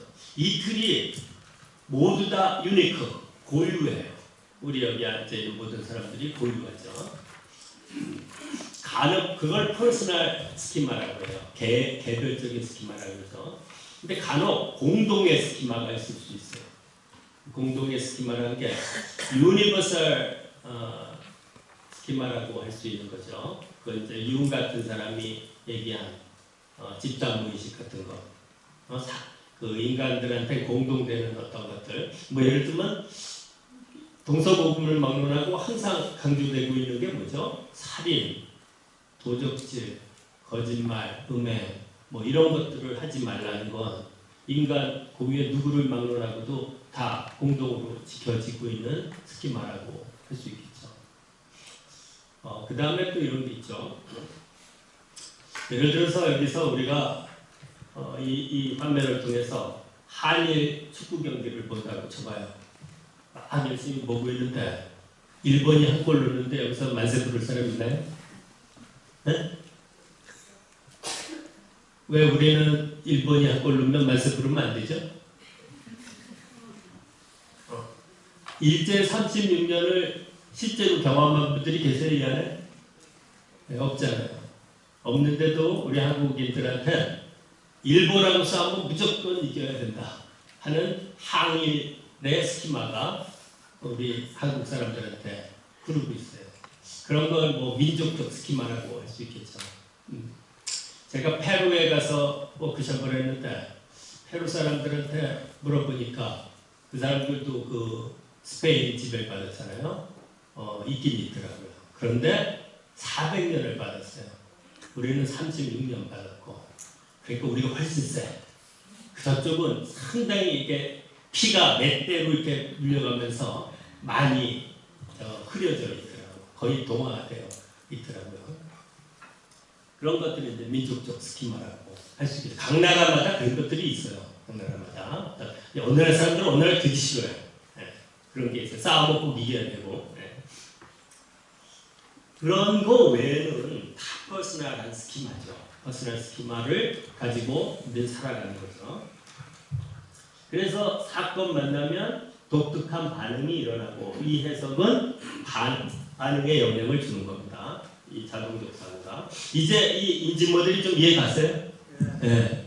저 인지 모델을 확실히 응용을 하면 인지 치료를 할 수가 있어요. 그리고 저는 지금 여러분께 설명한 것하고 똑같은 내용을 환자분들한테 설명해요. 이런 방식으로. 그래서 환자분들이 인지 모델을 스스로 이해해요. 치료자들은 이래야죠. 환자분들이 처음 만나면 무슨 얘기를 합니까? 두서없이 막 괴로운 얘기를 하죠. 어떻게 오셨나요? 그럼 뭐 어디가 머리가 깨지듯이 아프고 잠을 며칠 못 자고 그럼 그 사람 무슨 얘기를 하고 있는지 치료자 편에서는 인지 모델에다가 이렇게 집어넣어야 돼요. 아, 이 사람은 반응에 생리적인 고통을 지금 나한테 와서 얘기하고 있구나. 넣어야지. 선생님, 저는 이상하게 술을 마시면 사람들하고 주먹 싸움을 하는데 술이 못 끊겠네. 이 사람 행동상의 문제를 얘기하고 있구나. 너무 저 분노가 머리 뚜껑이 열릴 정도로 화가 나는데 조절이 안 돼요. 감정 문제를 얘기하고 있구나. 그렇게 반응을 주로 와서 많이 호소를 해요. 가끔가다 이전 경험도 얘기해요. 제가 어려서 아버지가 어떻게 됐고 뭐 어쩌고 그런 얘기 하죠. 이 사람 이전 경험 얘기를 하고 있구나. 그 다음에 사건 얘기 굉장히 많이 해요. 저기 남편이 바람을 폈는데 우연히 동영상을 내가 발견해서 그러면 나 사건 얘기를 하고 있구나. 네. 그런데 요거하고 요거 얘기는 잘 안 꺼내요. 꺼내긴 하는데 자기 그 당사자 전혀 모르면서 꺼낼 때도 있고. 그러면 우리는 빨리 봐야 돼. 저 사람 지금 저런 생각, 저런 자동적 사고를 가졌기 때문에 이런 반응이 일어났겠구나. 이제 우리는 인지 모델을 딱 놓고 그 앞에 와서 나한테 호소하는 그 사람의 문제를 그 안에다 놓을 수 있게끔 그렇게 스트럭처 구조가 딱 잡혀져야 소위 인지치료, 누군가 나 인지치료합니다 그러면 이틀이 생겨 있어야 인지치료를 하는 거죠. 세상에 수많은 치료법들이 있는데 적어도 인지치료를 한다면 지금 제가 말씀드린 대로 인지 모델이 머릿속에 딱 들어있고 나한테 와서 얘기하는 사람들의 그 생각들을 이야기들을 다 이렇게 분리해서 놓을 수 있어야 인지치료가 시작되는 겁니다.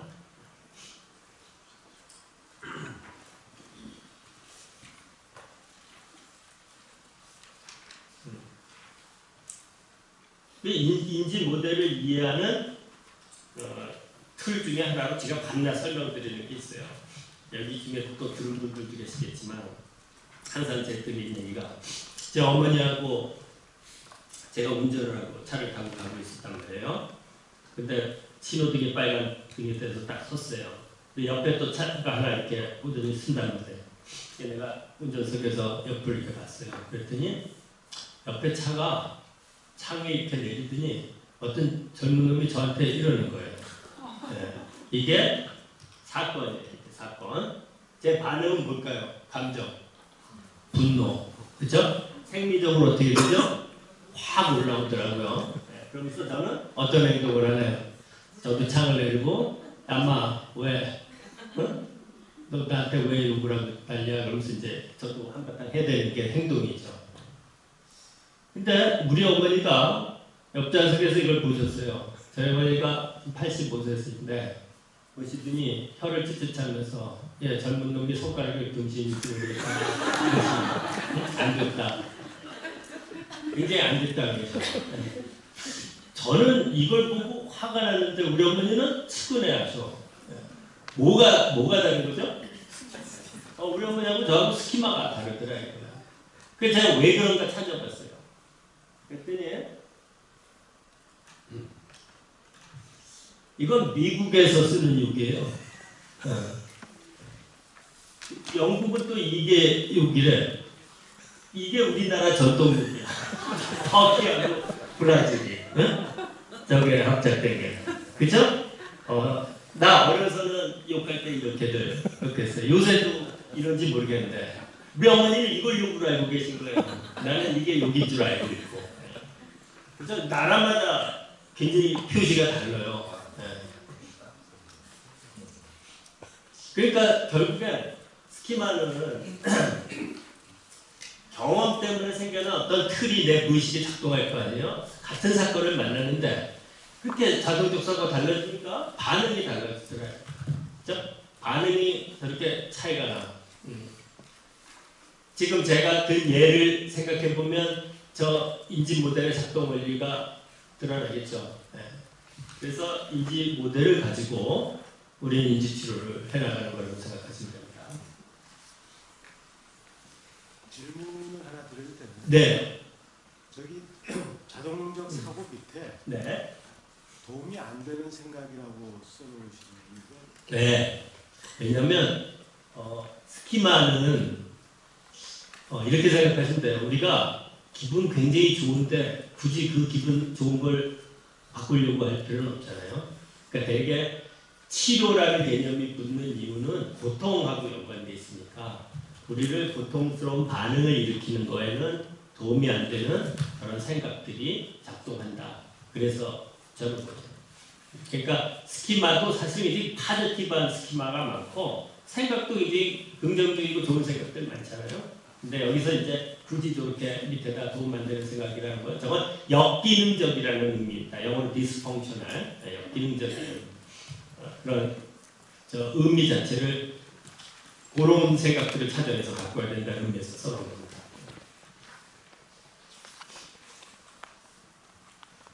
자, 그래서 이제 제가 첫 번 시간에 꼭 환자분들 만나면 드리는 얘기가 인지 모델 교육한 다음에 결국엔 우리 모두는 다르다. 즉 뭐가 다르냐? 스키마가 다르다. 스키마가 다르기 때문에 반응이 다 다르다는 거죠. 사람들은 저마다 독특한 스키마를 가지고 살아간다. 내가 가진 가치와 판단은 진리도 아니고 우주의 중심도 아니다. 그래요, 안 그래요? 네. 서로 자라온 환경과 경험이 다르니까 서로의 스키마도 다르다. 나와 남이 다르다는 사실을 당연히 받아들이자. 네. 그 제가 환자분들께 정말 그렇죠. 네. 네. 근데 이 문을 나서 바깥으로 나가는 순간 바로 또 내 스키마가 우주 중심 진리가 돼버려요. 저 인간 저거 또라이 아니야? 왜 저렇게 옷을 입었어? 왜 말을 저렇게 하지? 왜 저런 색깔을 좋아하지? 이게 뭐예요?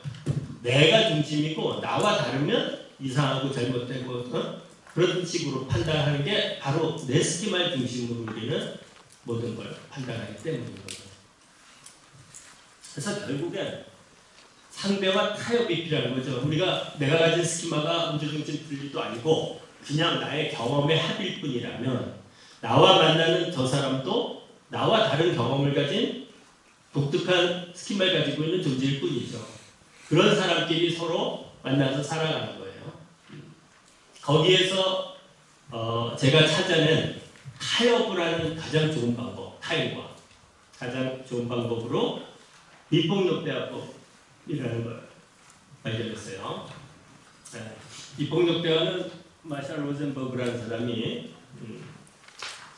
그 미국 그 정부에서 주로 니고시에이션 있잖아요.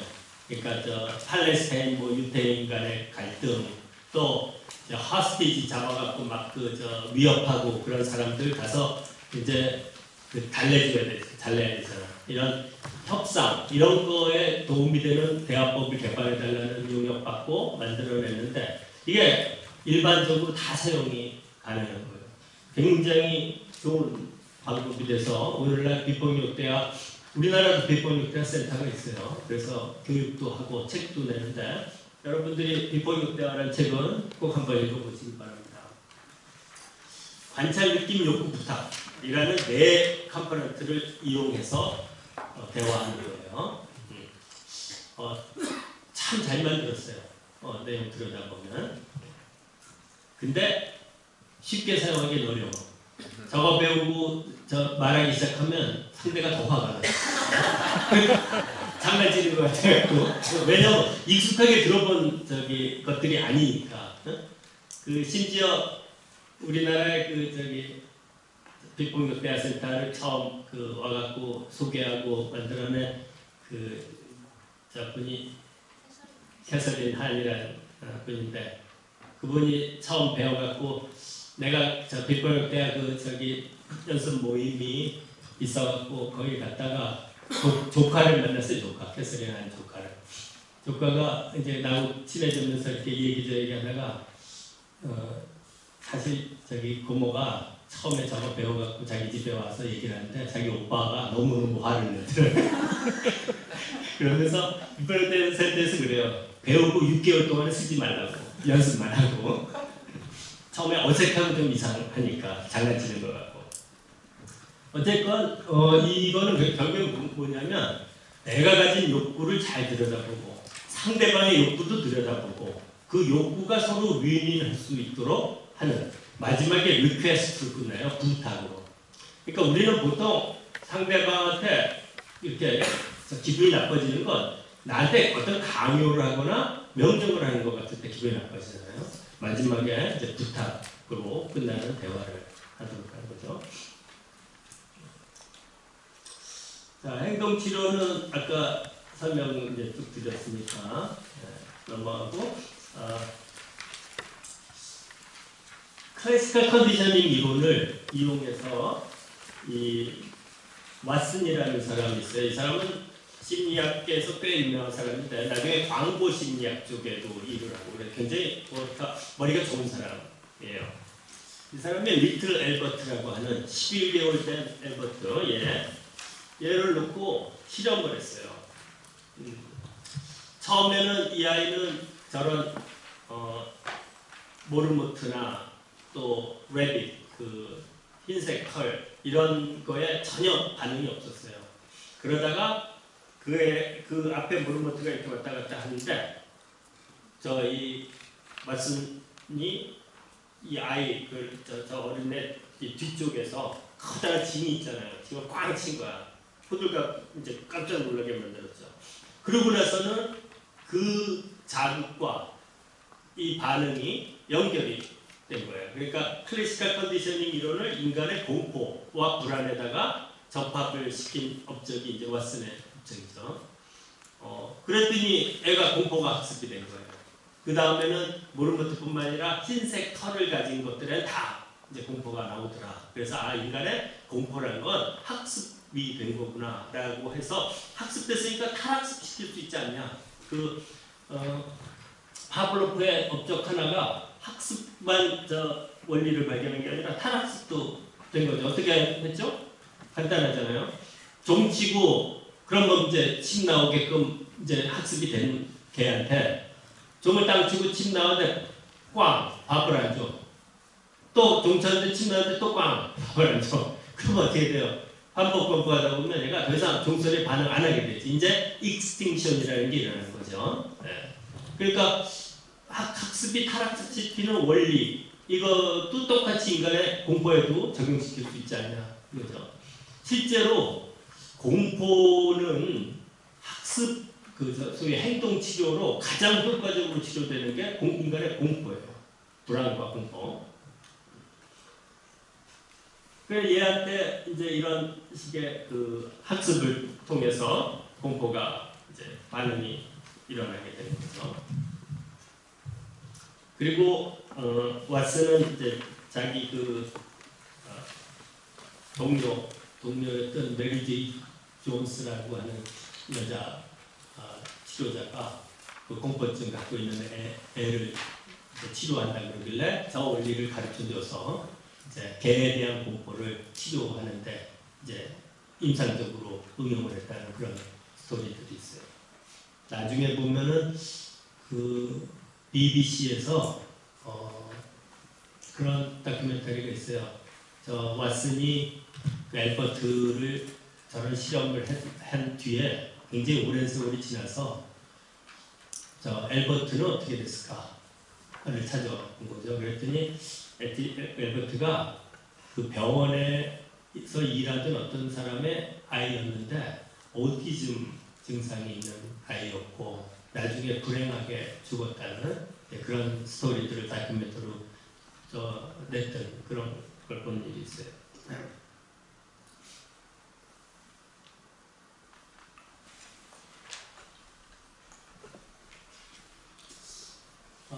월피, 조셉 월피, 이 양반은 이제 여러분들 행동 치료하시는 분들 잘 아시죠? Systematic Desensitization 이라는 거, 또 Reciprocal Inhibition 이런 시오리를 냈죠. 사우스 아프리카의 정신과 의사로 비헤비어 세라피로 저는 업적이 있습니다.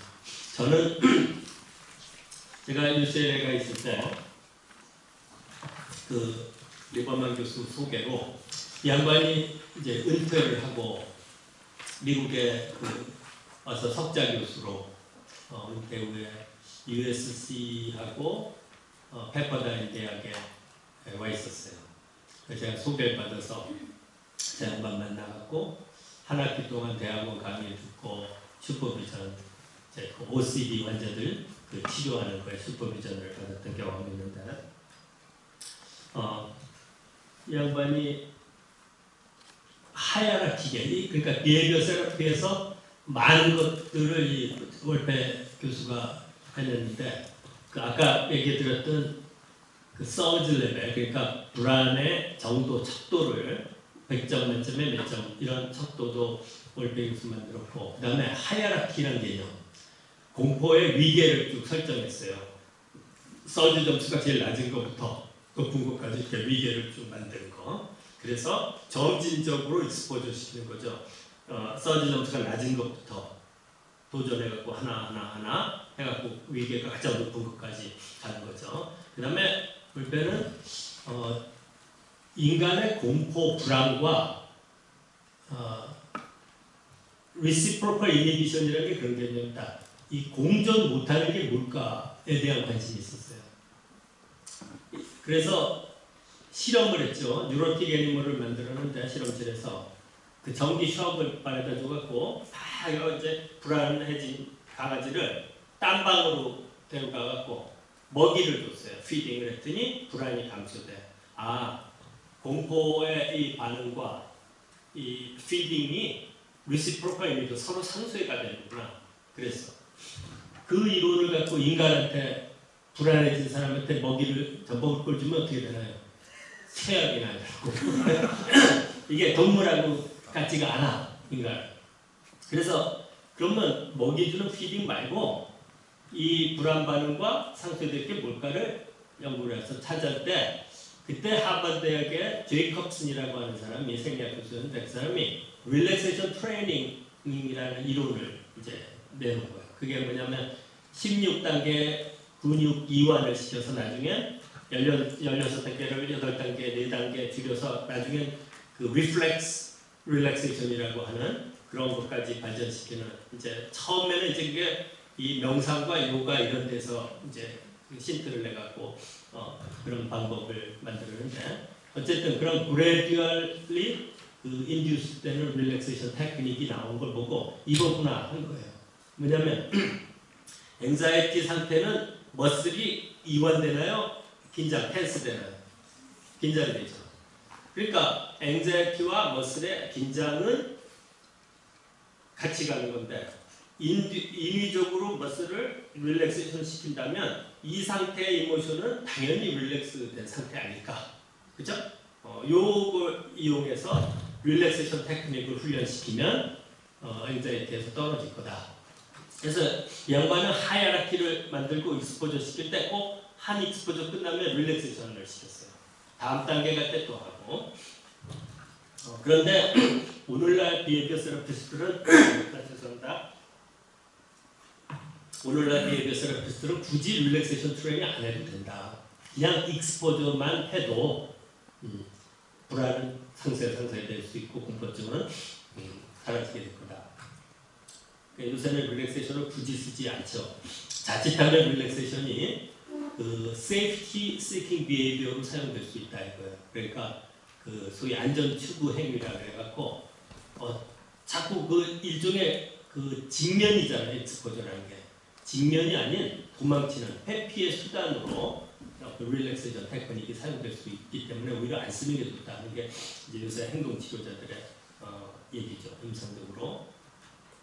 어쨌든 이 양반은 이제 그런 식의 위계와 또 그래서 익스포저 하는 방법 이걸 통해서 공포증 치료에 굉장히 많은 업적을 남겼습니다.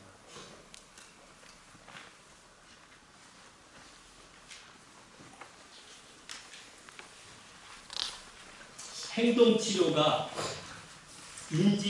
오늘날은 인지 행동 치료라는 말씀 쓰죠. 따로 두 개를 분리하지 않아요. 두 개가 개발된 역사는 다르지만 오늘날은 거의 하나의 터미널로지로 사용되는데 그 이유가 이렇게 이해를 하시면 돼요.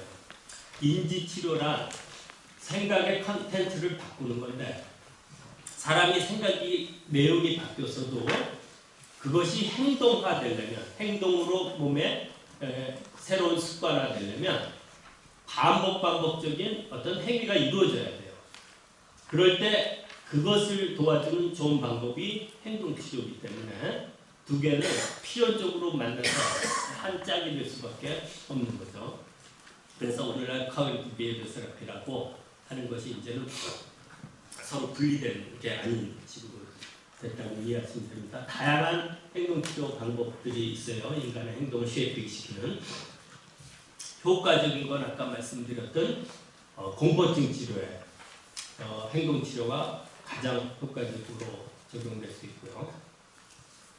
그 다음에 인간의 행동의 어떤 걸 쉐이핑이라고 그러는데 바람직한 행동을 획득시켜가는 학습시켜가는 방법으로서 소셜 스킬 트레이닝 행동 치료의 효과로 굉장히 도움을 줄 수 있는 그런 치료법입니다. 특히 만성 정신분열병 환자 같은 사람들은 단순히 이 사람들이 스키조프레니 인설트가 오면 우리가 흔히 파지티브 심텀, 네거티브 심텀 얘기를 하죠.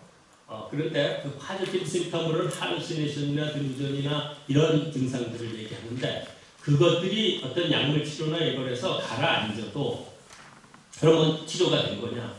그렇지 않고 네거티브 심텀이 문제가 되고 있어요. 그게 뭐냐면 사회적으로 이제 위축이 되죠. 대인관계에서 대학원을 졸업한 사람이 스키조프레니 인설트 받고 나면 한 초등, 중등 수준으로 떨어져요.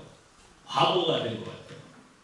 특히 나이가 그 청소년기 때 이런 퍼스트 어택이 있으면 소셜 릴레이션이나 인터랙션, 소셜 펑셔닝을 배울 수 있고 써야지 될 그런 시기에 인설트가 있기 때문에 그런 게 굉장히 떨어져 있어요. 소셜 스킬이. 그런 때 가장 효과적으로 도움줄 수 있는 게 소셜 스킬 트레이닝이에요. 그러니까 소셜 스킬 트레이닝을 또 잘 모르는 의사들 중에는 그거 소셜 스킬 트레이닝은 소셜 워커가 하는 거 아니냐 이런 얘기를 하는 사람인데 그건 굉장히 모르는 얘기죠. 행동 치료의 이론과 테크닉이 다 들어가서 빛을 발휘하는 게 사회 기술 훈련 소셜 스킬 트레이닝입니다. 굉장히 효과적이에요. 오늘 했다고 내일 달라지지 않지만 눈 맞춤질도 못하고 남에게 대화도 못했던 사람이 소셜 스킬 트레이닝을 거쳐가면 3개월 후, 6개월 후, 1년 후에는 아주 눈에 띄게 달라질 수 있어요.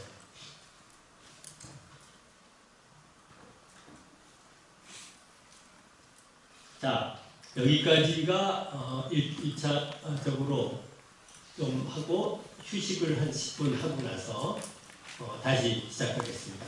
그럼 쉬십시오. 화장실 다녀오시고.